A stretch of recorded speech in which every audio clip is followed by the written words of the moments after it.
ನಿಮ್ಮ ಕೈಲಿ ಯೋಗ್ಯತೆ ಇಲ್ಲದೆ ಇದ್ದರೆ ಅಲ್ಲೆಲ್ಲ ಕರ್ಕೊಂಬನ್ನಿ ಅಂತ ಹೇಳ್ತಾ ಇದ್ದೀರಲ್ಲ ಈಗ.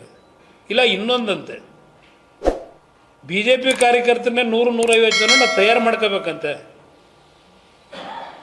ಯಾವ ಕೆಲಸಕ್ಕೆ ತಯಾರು ಮಾಡ್ಕೋಬೇಕು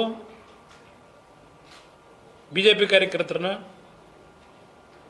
ಒಬ್ಬ ಉಪಮುಖ್ಯಮಂತ್ರಿ ಕೂಡ ಹೇಳಿಕೆನೇ ಇದು. ಇಲ್ಲಿ ನಿಷೇಧಾಜ್ಞೆ ಏರಲು ಮೀನಾಮೇಷ. ಬೆಳಗ್ಗೆನೆ ಅಲ್ಲಿ ನಡೆದಂಥ ಘಟನೆ ಮೇಲೆ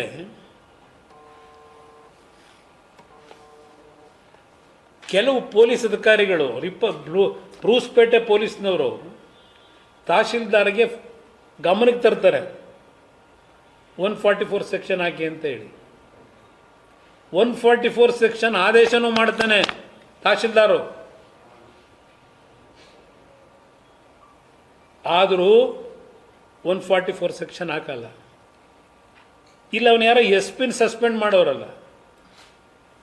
ನಾನು ನೋಡಿದೆ ಬೆಳಗ್ಗೆ ಪಾಪ ಅವನು ಎಸ್ ಪಿ ಚಾರ್ಜ್ ತಗೋಬೇಕು.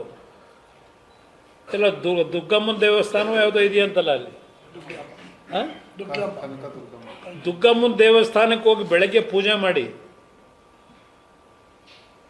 ಎಲ್ಲರ ಹಿಂದೆ ಇದ್ದಂಥ ಎಸ್ ಪಿ ಕೈನಲ್ಲಿ ಅಧಿಕಾರ ಹಸ್ತಾಂತರ ಮಾಡ್ಕೊಂಡು ದುಗ್ಗಮ್ಮನ ದೇವಸ್ಥಾನದಿಂದ ಪಾಪ ಬರ್ತಾನೆ.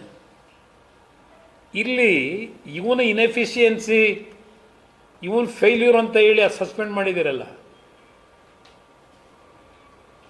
ನಿಮ್ಮ ಐ ಜಿ ಅಲ್ಲೇ ಇದ್ರಲ್ಲ ಹೆಣ್ಮಗಳು ಸ್ಪಾಟಲ್ಲಿ,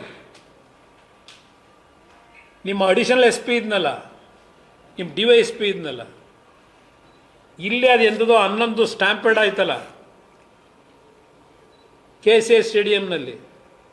5 ಜನ ಹಿರಿಯ ಅಧಿಕಾರಿಗಳನ್ನ ಸಸ್ಪೆಂಡ್ ಮಾಡ್ತೀರಿ, 5 ಜನನ್ನ. ಇಲ್ಲಿ ಪಾಪ ಇವನೊಬ್ಬ ಎಸ್ ಪಿ ಒಬ್ಬನ ಇನ್ನೂ ಅವನು ಯಾರಲ್ಲಿ ಸಬ್ ಇನ್ಸ್ಪೆಕ್ಟ್ರ್ ಯಾವನವನೇ, ಇನ್ಸ್ಪೆಕ್ಟ್ರ್ ಯಾವನವನೇ, DSP ಯಾವನವನೇ, ಇನ್ನೂ ಮೀಟಿಂಗ್ ಮಾಡೋಕ್ಕಾಗಿಲ್ಲ ಅವನ ಕೈಲಿ, ಅವ್ರ ಪರಿಚಯ ಮಾಡ್ಕೊಳಕ್ಕಾಗಿಲ್ಲ ಅವನ ಕೈಲಿ. ಅವತ್ತಾನೆ ಹೋಗವನೇ. ನೀವು ಅವನೊಬ್ಬನ ಸಸ್ಪೆಂಡ್ ಮಾಡಿ ಇವಳು ಅಲ್ಲೇ ಇದ್ರಲ್ಲ ಐ ಜಿ, ಆ ಹೆಣ್ಮಗಳು, ಅವಳದು ಅದಕ್ಕೆ ಇದಿರಲಿಲ್ವ, ಪವರ್ ಇರಲಿಲ್ವ ಅವಳಿಗೆ, ಆ ಹೆಣ್ಮಗಳಿಗೆ ಇನ್ಎಫಿಷಿಯನ್ಸಿ ಇಲ್ಲ, ಅಲ್ಲಿ ಜವಾಬ್ದಾರಿ ಇರಲಿಲ್ಲ ಹೆಣ್ಮಗಳಿಗೆ, ಐ ಜಿಗೆ.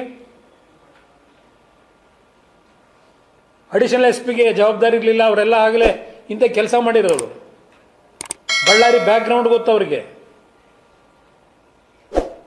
ಅವ್ರನ್ನೆಲ್ಲ ಯಾಕೆ ಟಚ್ ಮಾಡಲಿಲ್ಲ? ಈ ಒಬ್ಬನೊಬ್ಬನ ಸಸ್ಪೆಂಡ್ ಮಾಡಿದಿರಲ್ಲ. ಲೇಟೆಸ್ಟ್ ಹಾಗೂ ಇಂಟ್ರೆಸ್ಟಿಂಗ್ ಸುದ್ದಿಗಳಿಗಾಗಿ ಬಾಸ್ ಟಿವಿ ಕನ್ನಡ ಚಾನೆಲ್ನ ಸಬ್ಸ್ಕ್ರೈಬ್ ಮಾಡಿ. ಹಾಗೆಯೇ ಬೆಲ್ ಐಕಾನ್ ಪ್ರೆಸ್ ಮಾಡಿ. ಇದರ ಜೊತೆಗೆ ಫೇಸ್ಬುಕ್, ಇನ್ಸ್ಟಾಗ್ರಾಮ್, ಎಕ್ಸ್ನಲ್ಲೂ ಮಿಸ್ ಮಾಡದೆ ಫಾಲೋ ಮಾಡಿ.